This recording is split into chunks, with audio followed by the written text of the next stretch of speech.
श्रीकांत शिंदे। धन्यवाद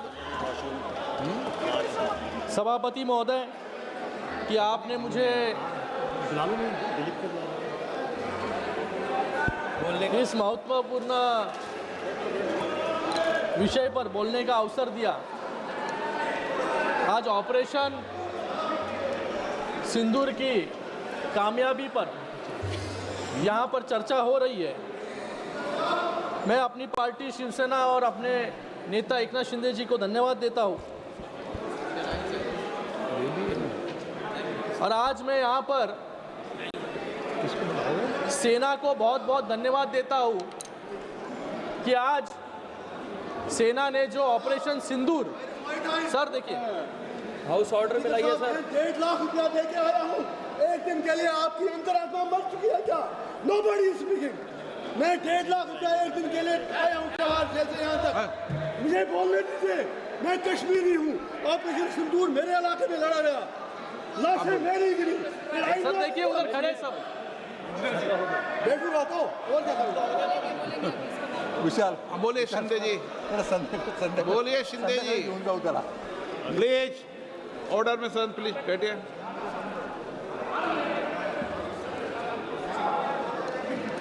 बोलिए शिंदे जी। सर बहुत बहुत धन्यवाद। मैं आज सेना के जवानों को भी बहुत बहुत धन्यवाद अदा करता हूँ कि आज ऑपरेशन महादेव के माध्यम से उन 26 परिवारों को न्याय देने का काम हमारे सेना के जवानों ने किया। आज उन सेना के जवानों के लिए कुछ पंक्तियां यहां पर मैं बोलना चाहूंगा। दुनिया को इस नए भारत का यशगान सुनाया है हमने। दुश्मन के घर में घुसकर आतंकवादियों को मार गिराया है हमने। धर्म पूछकर बहनों का सिंदूर मिटाया था तुमने, उसी सिंदूर को बारूद बनाया है हमने। हर देशवासी के दिल में देशभक्ति की ज्वाला जलती है। हर देशवासी के दिल में देशभक्ति की ज्वाला जलती है। यहाँ योमिका और सोफिया जैसी भारत की बेटियां लड़ती है। पहलगाम का बदला लेकर दुनिया को ये बता दिया, भारत पर हमला करने की कीमत कितनी भारी पड़ती है। आज मैं हमारे सेना के जवानों का त्रिवार अभिनंदन करता हूं, उनको धन्यवाद देता हूं। सभापति, ये क्या ठीक नहीं है ना? ये ऑर्डर में सर, ऑर्डर में लाइए सर, ऑर्डर में लाइए। ठीक नहीं। माननीय सदस्यगण, प्लीज बी सीटेड। माननीय सदस्यगण, please be seated. Please be seated. माननीय सदस्यगण, प्लीज बी सीटेड। माननीय सदस्यगण, सभी को बोल रहा हूं, प्लीज बी सीटेड।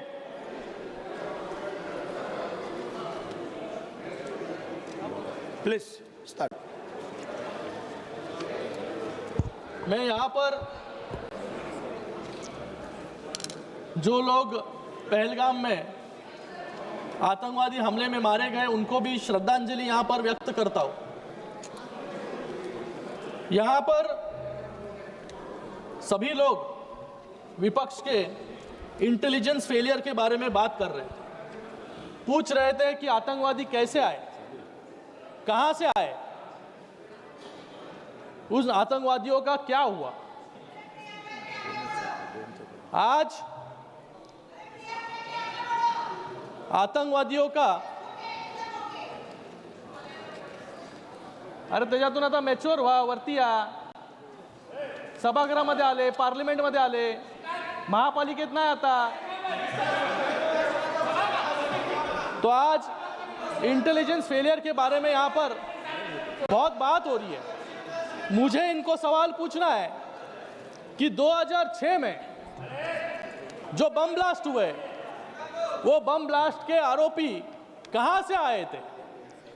परसों ही मुंबई हाई कोर्ट ने 2006 में जो बम ब्लास्ट में इनकी जब सरकार थी 2006 में जब इनकी केंद्र में भी सरकार थी, राज्य में भी सरकार थी, जहां पर 127 लोग मारे गए, वो 127 लोगों को जिसने मारा उसको मुंबई हाई कोर्ट ने बाइज्जत बरी कर दी। मतलब एक इन्वेस्टिगेशन भी इन लोग सीधे से कर नहीं पाए। इसका जिम्मेदार कौन है? और यहां पर ये उठकर पूछ रहे हैं कि पहलगाम में आतंकवादी कहां से आए।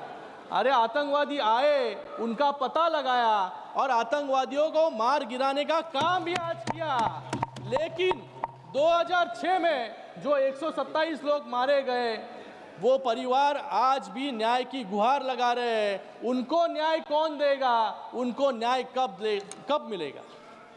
2006 हुआ, फिर उसके बाद शाहिद लतीफ, आपको याद रहेगा, आपने यहां पर कहा कि टीआरएफ ऑर्गेनाइजेशन ने कितने आतंकी हमले किए। लेकिन मैं इनको पूछना चाहूंगा, जो शाहिद लतीफ और उसके साथ 25 आतंकवादियों को जो लिस्टेड टेररिस्ट थे, एलईटी के, जैश ए मोहम्मद के, हिजबुल मुजाहिदीन के, उनको छोड़ने का काम किसने किया? जिसने फिर पठानकोट पर हमला किया। ये शहीद लतीफ को छोड़ा क्यों? हमारे गृह मंत्री ने यहां पर कहा कि पोटा का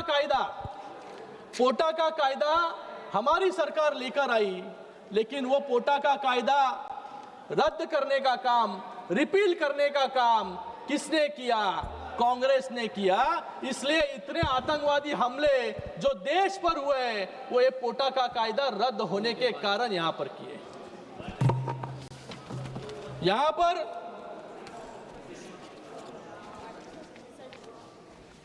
पहलगाम में जो लोग मारे गए, उनमें जो मारे गए थे, उनमें से 3 लोग मेरे कॉन्स्टिट्यूएंसी के थे। जब मैं उनको श्रद्धांजलि देने गया वहां पर, तब उनके परिवारों में मैंने देखा, परिवारों के आंखों में देखा उनके अपनों का खोने का दर्द। 3 परिवार पूरी तरह से उजड़ चुके थे। वो सवाल पूछ रहे थे कि हमें न्याय कब मिलेगा।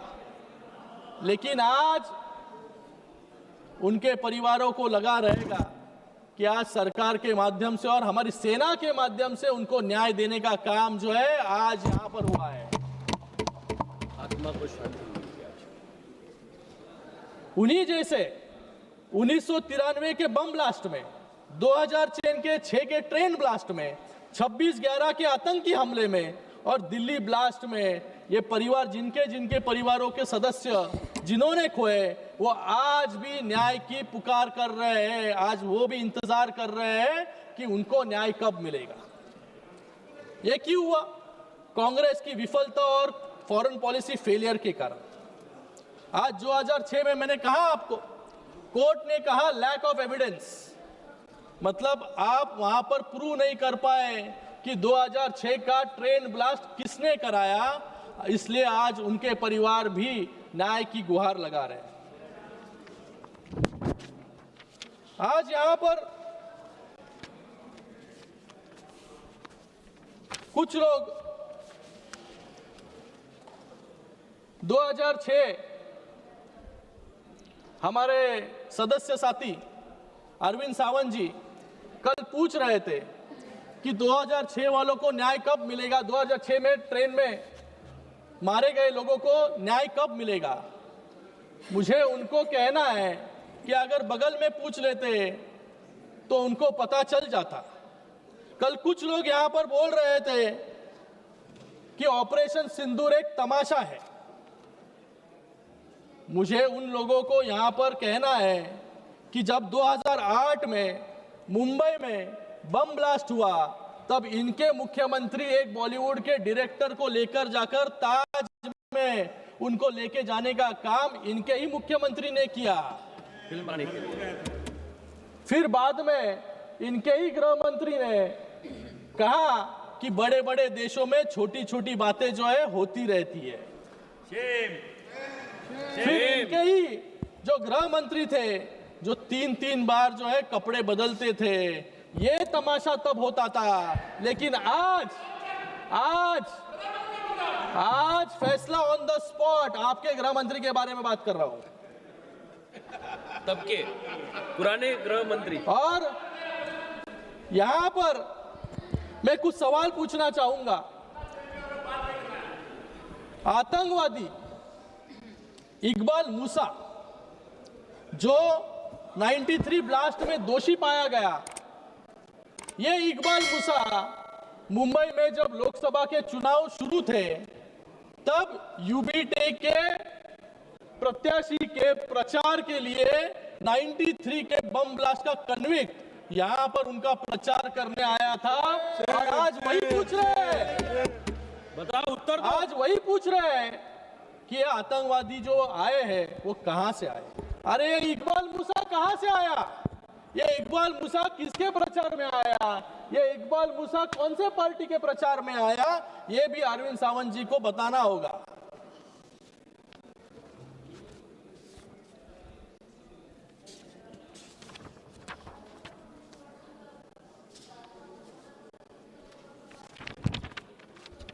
आज यहां पर कुछ लोग कह रहे हैं कि यूएस के सामने घुटने टेक दिए। मैं इनको याद दिलाना चाहूंगा भोपाल गैस ट्रेजेडी की, जहां पर 3,500 लोगों की मौत हो गई। वो हत्यारा जो एंडरसन था, वो एंडरसन को अमेरिका में भगाने का काम किसने किया? इनकी कांग्रेस की सरकार ने किया। वो भी सरकारी विमान में बिठाकर। बोफर्स घोटाले में जो कोतरोची था उसको देश के बाहर भगाने का काम किसने किया? इनकी सरकार ने, कांग्रेस ने किया। आज इनके अलग अलग नेता यहां पर अलग अलग बातें कह रहे हैं। परसों ही इन्होंने कहा कि होम ग्रोन टेररिज्म पे बात की कि आपके पास क्या सबूत है कि ये जो पहलगाम में टेररिस्ट आए थे वो पाकिस्तान से आए थे। मतलब आज इनका सवाल सीधे सीधे भारतीयों पर है। मतलब भारत में आज आतंकवादी पैदा हो रहे हैं, ऐसा इनका कहने का अर्थ है। इन्होंने ही पहले कहा था सैफरन टेररिज्म, मतलब टेररिस्ट को भी धर्म के भेद पर डिस्टिंग्विश करने का काम भी इनके ही नेता ने किया। और आज उनके ही नेता पाकिस्तान को क्लीन चिट देने का काम भी यहां पर कर रहे हैं। और इनके और एक नेता मणिशंकर जी, उन्होंने तो याकूब मेमन जो 1993 के बम ब्लास्ट धमाके में सैकड़ों लोगों की जिसने जान ली, उसके मर्सी पिटीशन पर भी साइन करने का काम इनके नेता ने किया, जिसका नाम है मणिशंकर अय्यर। उन्होंने क्या कहा? हमें पाकिस्तान का सम्मान करना चाहिए क्योंकि वो न्यूक्लियर पावर है। फिर उसके बाद यासीन मलिक जिसने आतंकवाद कश्मीर में फैलाने का काम किया, उसको गेस्ट ऑफ ऑनर बनाकर प्रधानमंत्री के बाजू में बगल में बिठाने का काम भी इनके ही सरकार ने किया। शाहिद लतीफ के बारे में मैंने कहा यहाँ पर कि 25 आतंकवादियों के साथ शाहिद लतीफ को जब छोड़ा गया, वही शाहिद लतीफ फिर से आकर पठानकोट पर हमला करने का काम भी शाहिद लतीफ ने किया। ये तो ड्रेडेड टेररिस्ट थे। कोई लश्कर तोयबा का था, कोई मुजाहिदीन का था, कोई जैश ए मोहम्मद का था। आप जानते हुए भी आपको दोस्ती पाकिस्तान के साथ बढ़ानी थी, इसलिए इतने सब टेररिस्ट को खुलेआम छोड़ने का काम आपने किया। अगर आप नहीं छोड़ते तो ये हमले जो है ये नहीं होते। जब भी आपको लगे सुनाई। कांग्रेस ने तब दोस्ती के नाम पर चीन को अक्साई चीन भेंट कर दिया। दोस्ती के नाम पर कोको द्वीप समूह म्यांमार को दे दिया।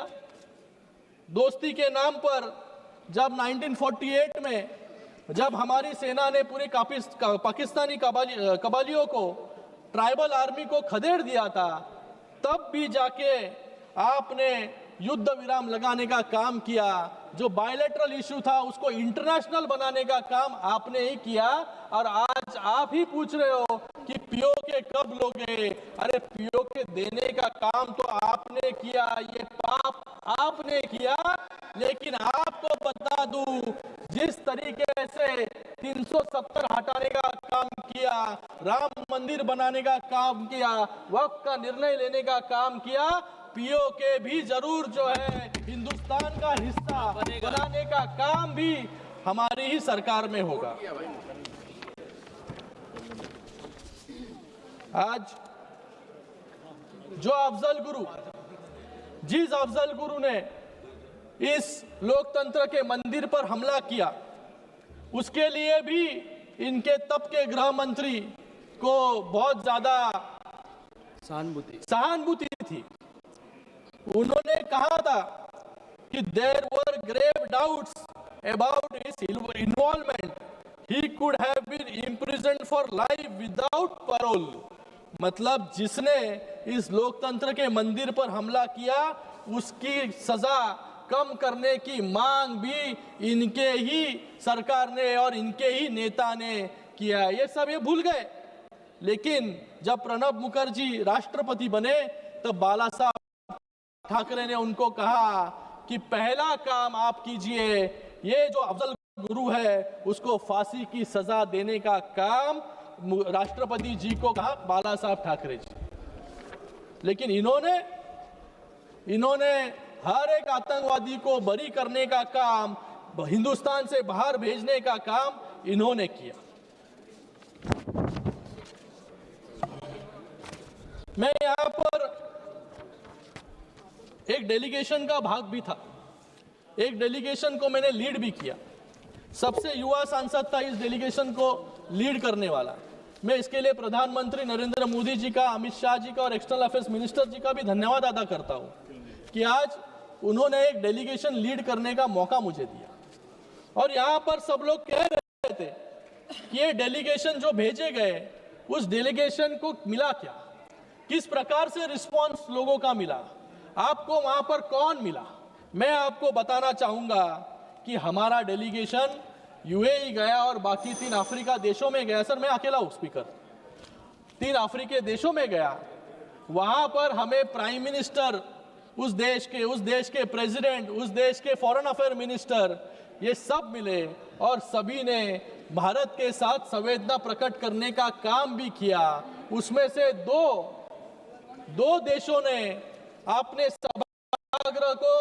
सभागृह में इन पहलगाम में मारे गए लोगों को श्रद्धांजलि अर्पित करने का काम भी किया और इस हमले को कंडेम करने का काम भी 2 सभागृह में और 2 देशों ने किया। यह है भारत की फॉरेन पॉलिसी की सफलता। और सभी जगह पर हम गए, सभी देशों ने कहा कि भारत एक ऐसा इनिशिएटिव ले रहा है जो टेररिज्म के खिलाफ सारे दुनिया को सेंसिटाइज करने का काम कर रहा है। क्योंकि ये टेररिज्म सिर्फ भारत तक सीमित नहीं है, ये टेररिज्म सिर्फ क्रॉस बॉर्डर टेररिज्म नहीं है, टेररिज्म पूरे दुनिया में फैल चुका है। और इस टेररिज्म के खिलाफ इस टेररिज्म के खिलाफ पूरे देश को एक साथ एक प्लेटफॉर्म पर लाने का काम, एक इनिशिएटिव लेने का काम भारत ने किया। वहां पर देखिए सराहना करने का काम प्रत्येक देश ने किया। कुछ लोग ने यहाँ पर कहा कि कुछ लोग हॉलिडे ट्रिप पर गए।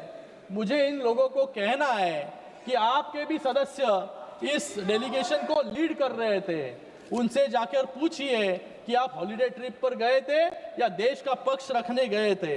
हम जो देश में गए थे, जो देश कॉन्गो अफ्रीका में, जहां पर सिविल वॉर चल रहा है, जहां पर हम पहुंचने के 1 हफ्ते पहले एक जन को गोली मारकर उसकी हत्या कर दी गई थी, ऐसे देशों में भी हम गए जहां पर येलो फीवर जैसी बीमारी थी, जहां पर मंकी पॉक्स जैसी बीमारी थी, वहां पर हमारा डेलीगेशन गया। सर उस डेलीगेशन में ईटी बशीर मोहम्मद जैसे 79 ईयर ओल्ड सांसद भी थे, वहां पर अहलुवालिया जैसे सीनियर मोस्ट डिप्लोमेट भी थे, ये वहां पर छुट्टी मनाने नहीं गए थे, वहां पर भारत का पक्ष रखने गए थे। इसलिए दो सभागृह में मुझे संबोधन करने का अवसर वहां पर मिला और वो दोनों सभा, चारों देश भारत के साथ खड़े हुए। कुछ लोग यहाँ पर डिप्लोमेसी के, खत्म कर रहा हूँ सर, समाप्त कीजिए। कुछ लोग यहाँ पर डिप्लोमेसी के बारे में बात कर रहे हैं। मैं उनको कहना चाहूंगा, diplomacy is not done over x. कुछ लोग कह रहे थे यहाँ पर प्रधानमंत्री एक्स पर भी व्यक्त नहीं हुए हैं। अरे प्रधानमंत्री उनके घर में घुसकर उनको पकड़कर मारने का काम जो है प्रधानमंत्री महोदय ने किया। उनके लिए मैं कहना चाहूंगा, diplomacy is not done over X, it's done face to face with leaders of free world. Diplomacy is not done in comforts of Luton's Delhi. It's done in high offices of foreign nations. Diplomacy is not shameful surrender of Sharm el-Sheikh. It's the success of nations standing in solidarity with you on their soils. Diplomacy is not speaking against terror in one's home turf. It's getting others to stand up, condemn and resolve support in their own constitutional houses, जैसे हम जो देशों में गए वहां पर हुआ। Finally diplomacy is not asking party members of ruling alliance to represent India, it's bravely letting the honourable members in the opposition take India stand to the world. इसे शशि थरूर जैसे लोगों को भी वहां पर डेलीगेशन लीड करने का अवसर मिला। सर खत्म कर रहा हूँ सर, 1 मिनट खत्म, 1 मिनट लास्ट मिनट खत्म कर रहा हूँ। 30 सेकंड में समाप्त कीजिए आप, आधा मिनट, आधा मिनट सर खत्म कर रहा हूँ। कुछ लोग यहाँ पर डिफेंस पर सवाल उठा रहे थे, लेकिन आज आत्मनिर्भर भारत के अंडर में हमारा डिफेंस प्रोडक्शन जो 2013-14 में 46,000 करोड़ था, आज 1.25 लाख करोड़ हो चुका है, 174% की वृद्धि। आज डिफेंस एक्सपोर्ट जो 13-14 में 600 करोड़ था, आज 2024-25 में 23,000 करोड़ तक वो पहुंच चुका है। सर खत्म करने दो, खत्म करने दो, 20 मिनट, खत्म करने दो, 21 मिनट हो गया, 21 मिनट। आज हमारा 85 से ज्यादा देशों को वेपन सप्लाई करने का काम हमारा देश यहाँ पर कर रहा है। आज हम हथियार खरीदने वाले नहीं, हथियार लोगों को बनाने वाले और देने वाले भी हम बन चुके हैं। अंत में लास्ट पंक्ति है सर, अंत में मैं सबको यही कहूंगा कि आज टेररिज्म के खिलाफ सिर्फ सत्ताधारी नहीं, विपक्ष को भी साथ में आकर टेररिज्म के खिलाफ जो है आज लड़ाई लड़नी चाहिए।